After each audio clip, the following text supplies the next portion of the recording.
Bonjour à toi cher spectateur. À quoi ça servirait que je vous fasse 1000 chroniques sur les quelques films que j'ai loupés dernièrement dans les salles? Je vais simplement vous résumer de manière très courte les quelques films marquants ou non que j'ai vus dans les salles et que je n'ai pas eu le temps de chroniquer sur la chaîne pendant mon emménagement.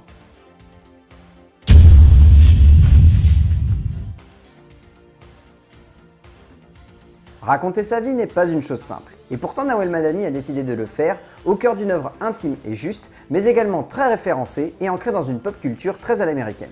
Par le biais d'un récit parfois beaucoup trop classique, mais surtout un peu trop didactique, la faute à une voix off beaucoup trop lourde et explicative, Madani, avec l'aide du jeune réalisateur Ludovic Corbeau-Justin, parvient à dépasser cela par le biais d'un récit assez jubilatoire dans le genre, où l'engouement rythmé et musical d'une aventure trépidante, qui sonne tout de même comme énormément romancée, fait en sorte que le spectateur réfléchisse avec justesse sur le fait de poursuivre ses rêves et surtout de les atteindre, quitte à se mettre les gens qu'on aime à dos. Au final, l'œuvre de Nawel Madani est juste éprenante. Et même si elle peut sembler par moments un peu téléphonée ou classique, elle parvient à compenser cela par une aventure géniale et fun.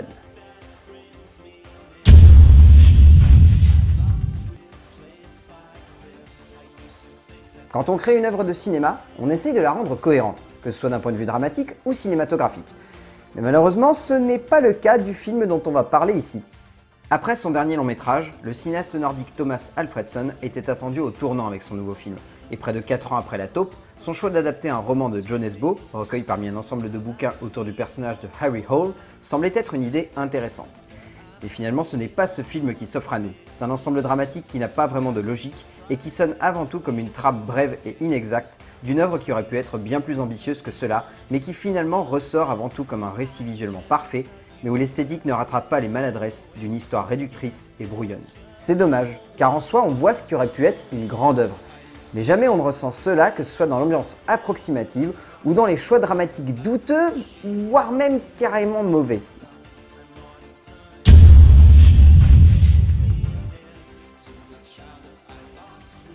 Pixar est une boîte que certains voient en perte de vitesse, soit parce qu'elle n'arrive plus à se renouveler selon certains, soit par d'autres parce qu'elle n'arrive pas à apporter autant d'impact à ses films qu'à une époque où ils étaient les maîtres. Cela pourrait bien changer avec le nouveau long métrage de Lee Unkrich, déjà co-réalisateur de Toy Story 3 et qui se lance ici en solo dans la réalisation d'une œuvre assez géniale, pour ne pas dire tout de suite qu'il s'agit d'un chef-d'œuvre autour de la naissance artistique et de la découverte de son passé d'un jeune enfant qui aspire à de grandes choses. Le tout bercé par une bande originale parfaite, une maîtrise de la mise en scène où le photoréalisme n'a jamais eu autant de sens, bref, Pixar frappe une nouvelle fois très fort et nous offre ici un moment de cinéma que l'on peut facilement qualifier de parfait, où chaque scène s'enchaîne avec une fluidité dingue pour un ensemble qui au bout du compte est peut-être l'un des meilleurs métrages du studio de San Francisco depuis un petit moment. Unkrich est un auteur de génie et prouve bien qu'il ne faut jamais perdre espoir en un studio, même si celui-ci peut sembler en perte de vitesse ou simplement qu'il est en train de réfléchir à un nouveau chef-d'œuvre.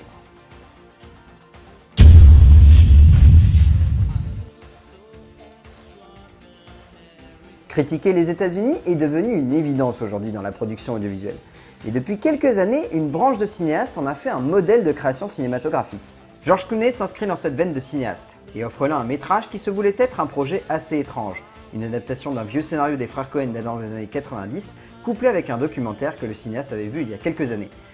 Bon, pour le coup, c'est exactement cela qui se dégage du métrage, deux films en un, dont l'un ne parvient pas à se coupler avec l'autre, pour un moment de cinéma où l'on se demande un peu trop souvent s'il n'y aurait pas un petit souci dans le propos du cinéaste américain. Ok, la critique de la société américaine et de la vraie folie qui germe au cœur d'une communauté est présente. Mais bon, il faut bien admettre que ces personnages ne font que se balader de cadre en cadre, pour finalement ne jamais trouver de but ou d'intention dramatique. Au final, c'est une œuvre imparfaite qui s'offre à nous. Une forme de satire parfois drôle, parfois malsaine, mais tout simplement difficile à cerner ou à comprendre, tout simplement.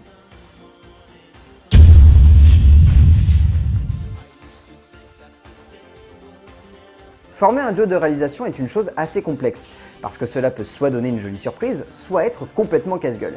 Et c'est de cette question-là dont il s'agit ici. François Troucans et Jean-François Hensgens sont deux auteurs débutants quasiment au sein de la production cinématographique francophone, l'un étant un directeur de la photographie avec une certaine réputation, et l'autre un jeune cinéaste débutant qui cherche ici à porter à l'écran une histoire réelle, mais qui prend pour base une fiction se basant sur cette réalité qui s'est passée à la fin des années 80. Bon, pour autant, le scénario du film est assez réducteur et se perd dans de nombreuses facilités, notamment dans l'évolution des personnages.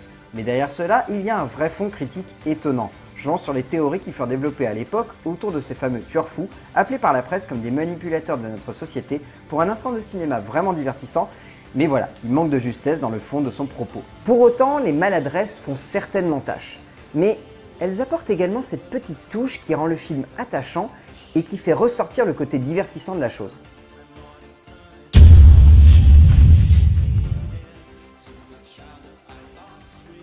Placer un produit est une chose complexe, parce que ça peut être à la fois vu comme quelque chose de bien, parce que ça fait vivre un film, mais également comme quelque chose de mal, parce que ça pourrit la moelle du film. Mais bon, faire une suite à ce qui était déjà un placement de produit assez ridicule n'a pas vraiment d'intérêt. Mais quand le métrage s'avère être avant tout un ensemble totalement anti-cinématographique, sans la moindre justesse d'écriture, puisqu'il n'y en a pas vraiment, et sans la moindre passion pour ses personnages ou pour une certaine construction cinématographique, au fond, Thomas Langmann vient de livrer le premier placement de produit qui va beaucoup trop loin, et qui ainsi en oublie avant tout d'être un film, avant d'être un placement de produit. Car il faut bien avouer au fond que le métrage du cinéaste français n'est pas un film. C'est un long, voire très long moment où on se demande simplement quand le récit va démarrer et gagner en intérêt. C'est pas du tout divertissant, c'est loin d'être subtil, sauf si on est fan de karaoké. Et la seule chose qu'on se pose, c'est comment un homme, même s'il est fan de thunes, a pu valider un tel scénario.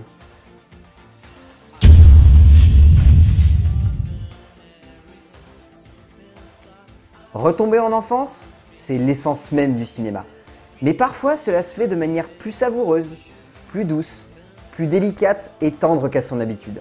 En reprenant la même équipe que pour le premier film à succès de l'année 2013, on pouvait se demander si le long métrage reprenant les aventures de Petit Ourson anglais allait avoir autant de saveur que dans le premier métrage, mais il faut bien avouer que la surprise est là et qu'elle fait du bien.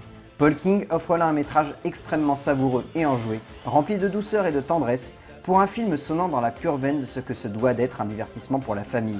Un moment mignon comme tout, divertissant à souhait, et simple, parfois un peu trop, King utilisant un peu trop les mêmes ficelles que dans le premier film. Mais bon, on est prêt à passer l'éponge sur ces petites erreurs, tant le plaisir cinématographique qui se dégage de cet instant mériterait d'être plus long, il faut bien l'avouer.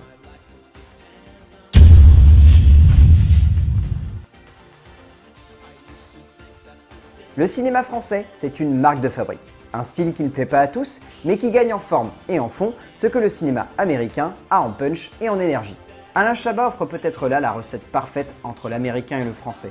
L'énergie et le fond, la forme et le propos, le style et le contexte, bref, il offre clairement un métrage qui fait du bien dans la période hivernale, pour un instant de cinéma s'inscrivant parfaitement dans ce que l'on appelle l'esprit de Noël.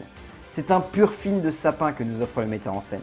Mais au-delà de cela, c'est un pur film enfantin et enjoué que Chabat emmène ici. Pour un moment de cinéma tout simplement jubilatoire, fun à souhait, jouissif comme c'est pas permis et aussi allumé que lui-même. Bref, il est indéniable que le réalisateur / acteur français offre là un pur trip que le Père Noël validerait certainement. Un moment de cinéma qui fait chaud au cœur, qui nous fait retomber en enfance, qui ravira petits et grands pour un instant de 7e art que l'on apprécie et que l'on chérit facilement. Il y en avait des choses à rattraper, mais le compte est à jour. Et ne vous en faites pas, les vidéos vont reprendre normalement maintenant.